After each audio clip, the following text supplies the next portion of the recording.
చేస్తున్నారు. బట్ కానీ నిజంగా మనం ఒక ఫిల్మ్ మేకింగ్ లెవెల్ స్థాయికి మనం గనక మన కెరియర్ ని తీసుకెళ్ళాలి అన్నప్పుడు అది ఒక్కటే సరిపోదు అనమాట.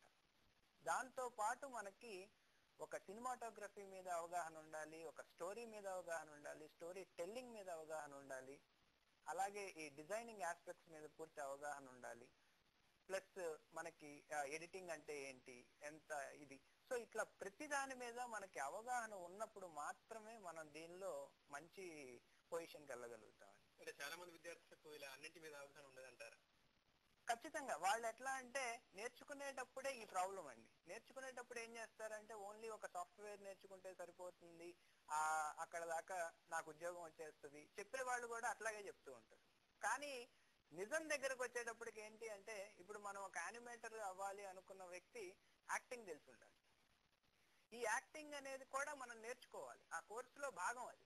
చాలా మంది ఏమనుకుంటారంటే నేను ఒక సాఫ్ట్వేర్ నేర్చుకుంటే చాలు, ఇంకేం అక్కర్లేదు అనే ఒక దీనిలో ఉంటారు. ఈ యాక్టింగ్ నేర్చుకోవడం వల్ల ఏంటంటే ఒక క్యారెక్టర్ ని మనం యానిమేట్ చేయాలి, ఒక క్యారెక్టర్ ని యానిమేట్ చేయాలి అనుకున్నప్పుడు ముందు మనకు అవగాహన ఉండాలి. అది నవ్వేటప్పుడు ఎట్లా ఉండొచ్చు, దానికి ఎలా ఉండాలి అంటే ఫస్ట్ మనం చెక్ చేసుకోవాలి అవన్నీ. సో అందువల్ల మనం ఏం చేసామంటే మన డిజిటల్ ఫిల్మ్ మేకింగ్ కోర్సులో మనం వీటన్నిటితో కలిపి, అంటే యాక్టింగ్ దగ్గర నుంచి, సినిమాటోగ్రఫీ దగ్గర నుంచి అన్ని, స్టోరీ టెల్లింగ్ ఎట్లా రాయాలి, స్క్రీన్ ప్లే ఎట్లా రాయాలి, సో ఇట్లా వీటన్నిటి మీద అవగాహన కలిగించేందుకు స్టార్ట్ చేసిన కోర్స్ అండి. అయితే ఇప్పుడు మీరు చెప్పినట్లు ఎలాంటి అర్హతలు ఉన్నవారు ఈ కోర్స్ తీసుకోవచ్చు? అంటే ఒక మంచి యానిమేటర్ లేదా ఒక మంచి డిజిటల్ ఫిల్మ్ మేకర్ కావాలంటే ఏ లక్షణాలు ఉండాలి ఆ విద్యార్థి? ఫస్ట్ క్రియేటివ్ పర్సన్ అయి ఉండాలి, ఇంట్రెస్ట్ ఉండాలి, ఫిల్మ్ మేకింగ్ మీద ఇంట్రెస్ట్ ఉండాలి, ప్రతిదాన్ని అబ్జర్వ్ చేసే ఒక గుణం ఉండాలి. సో ఎప్పుడైతే ఈ గుణాలన్నీ ఉంటాయో అప్పుడు ఆ వ్యక్తి ఏం చేస్తాడంటే ఎక్కువ శాతం, ఇప్పుడు మనం ఒక క్యారెక్టర్ ని ఎలా చూపిస్తారు, ఏ యాంగిల్లో చూపిస్తే ఈ క్యారెక్టర్ బాగుంటుంది, ఈ క్యారెక్టర్ లో ఎమోషన్స్ ని నేను ఎలా ఇన్వాల్వ్ చేయాలి. ఇప్పుడు మనకి ఎక్కువ శాతం ఏం జరుగుతుందంటే అండి, ఈ క్యారెక్టర్ ని ఇన్వాల్వ్ చేసేటప్పుడు ఇప్పుడు మనకి ఎక్కువ మీరు చూస్తే కూడా ఇండియన్ ఫిల్మ్ మేకింగ్ దానిలో ఎక్కువ ఎమోషన్స్ రావు బాగా. అదే మీరు ఏదైనా వేరే English Hollywood movies, 3D movies, up అని మొన్న ఒకటి వచ్చింది కొత్తగా, వీటిల్లో చూస్తే ఎక్కువ శాతం వాళ్ళు ఏం చేస్తారంటే టైము ఎమోషన్స్ ని కూడా క్యారెక్టర్ తో పాటు ఇన్వాల్వ్ చేస్తారు. సో ఒక యానిమేషన్ చేసాము అనేది ఒక్కటే కాదు, యానిమేషన్ తో పాటు ఆ ఎమోషన్స్ ని కూడా ఇచ్చేయటం వల్ల ఏమవుతుందంటే తొందరగా ప్రజలకు కనెక్ట్ అవుతుంది సినిమా.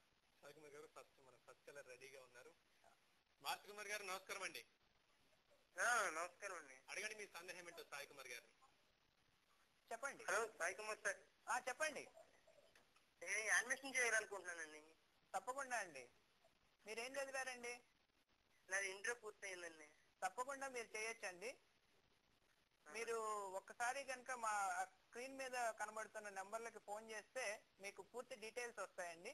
ఆ డీటెయిల్స్ ని బట్టి మీరు నిర్ణయించుకోవచ్చు. ఈ కోర్స్ చేయాలి అంటే మనకి కావాల్సింది క్వాలిఫికేషన్ తో కన్నా మీకు ఇంట్రెస్ట్ ముఖ్యం అండి.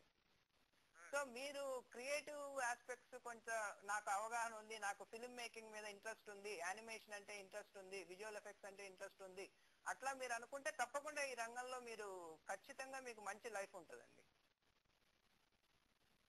ఓకే సాయి కుమార్ గారు, ఇంకా చెప్పండి. అయితే ఈ ఓన్లీ విద్యార్హత కాకుండా ఇంకెలాంటి అర్హతలు ఉండాలి? మీరు అన్నట్లు ఈ క్రియేటివ్ పర్సనాలిటీ ఇంకా కాకుండా ఇదే అండి, ముఖ్యంగా ఏంటంటే ఈ వ్యక్తి యొక్క అబ్జర్వేషన్, ప్రతిదీ మనం చేసే ప్రతిదీ. ఇప్పుడు మనం ఒక క్యారెక్టర్ ని చూపిస్తున్నాం, ఆ క్యారెక్టర్ ని ఎట్లా చూపిస్తే బాగుంటుంది క్యారెక్టర్ ఒకటి. రెండోది ఆ క్యారెక్టర్ ని ఇప్పుడు మనం ఒక లైటింగ్ ఉంది, ఆ లైటింగ్ ఎట్లా ఉండాలి అనేది. మామూలుగా ఇక్కడ మనం చేసేదంతా వర్చువల్ గా, బట్ కానీ ఒక రియల్ గా ఒక క్యారెక్టర్ ని మనం చూపించాలి అంటే ఎలా చూపిస్తాము అనే దాని మీద మనకు అవగాహన ఉన్నప్పుడు, మనం అబ్జర్వ్ చేస్తుంటే అప్పుడు మనం ఈ వర్చువల్ గా క్రియేట్ చేసే క్యారెక్టర్స్ అన్నిటినీ కూడా బాగా చూపిస్తారు. ఓకే, నెక్స్ట్ కలర్ నుండి వినోద్ కుమార్ విజయవాడ సిద్ధంగా ఉన్నారు. వినోద్ కుమార్ నమస్కారం అండి. నమస్కారం సార్. మీ సందేహం ఏంటో అడగండి సాయి కుమార్ గారిని. సార్ ప్రెసెంట్ నేను యాక్చువల్ గా విఎఫ్ఎక్స్ నేర్చుకుంటున్నాను విజయవాడలోనే. చెప్పండి. విఎఫ్ఎక్స్ మా హైదరాబాద్ లో ఎంతవరకు అవకాశాలు ఎక్కువగా ఉంటాయండి? అంటే ఓన్లీ హైదరాబాద్